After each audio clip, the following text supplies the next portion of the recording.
how to screen record on Android. So if you want to screen record on your Android device, then first you need to go with the control center. You will have screen record option on your control center. As you can see that on my first option, I have screen recorder. So if I tap on it, the screen will start the recording.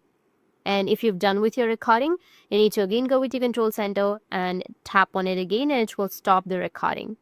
Or if you don't have a built-in screen recorder, then you can also have an alternative way, which is you can open up your Play Store. From your Play Store, you can go with search, and here you need to search for screen recorders, and you'll find a bunch of apps that will allow you to record your screen.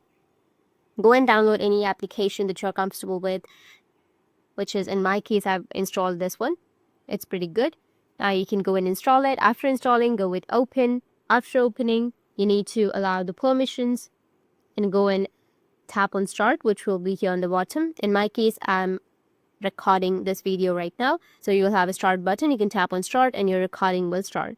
That's it. That's how you can screen record on Android. And if you have any questions, feel free to comment below. Thanks for watching.